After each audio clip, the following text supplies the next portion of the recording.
Hello everyone, welcome back to my channel. This is Dr. Alchemy.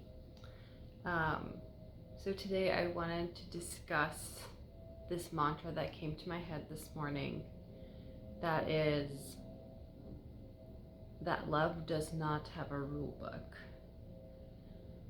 And this is something that is pretty close to my heart and that I am working through myself currently.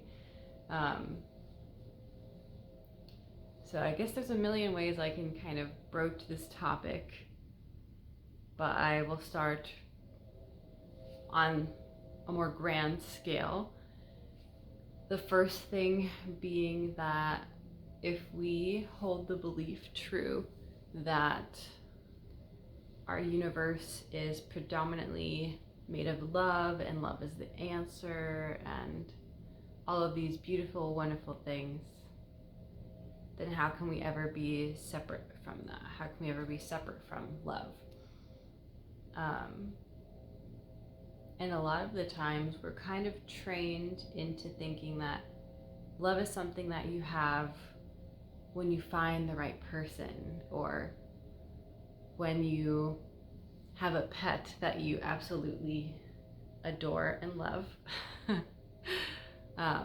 Basically someone or something that gives you something, like having plants or whatever it is, material items that, oh, it makes you feel so good and so happy.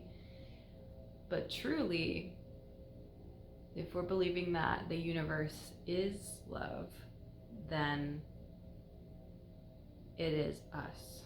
We are love, and we are never apart from it, and it's something that we need to go internal to realize that we're always connected to love. There is this quote or expression that I've heard on, I forgot which podcast it was, and saying that you don't feel love or have love in your life is like a fish in the ocean feeling like they can't have access to the water until they meet another fish that teaches them, oh, we're actually swimming in water. I think it's something like that. I might be butchering it. But yeah, and so a lot of the times we meet someone or have an experience where the love is so potent that you think, oh, well, it must be from this person. And I do think that there are certain relationships and experiences that we have in life that help us with our connection to love and to God and Source.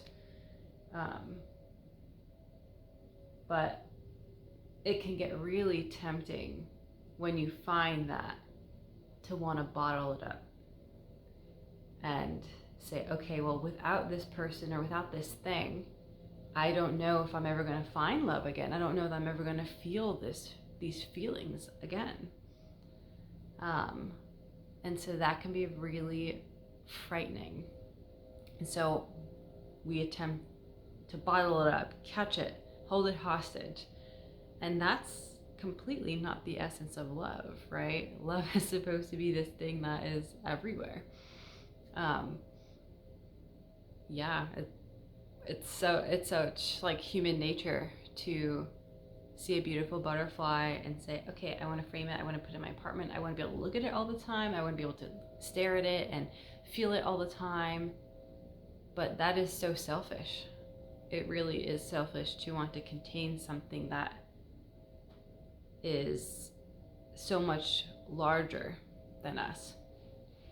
But it's really difficult.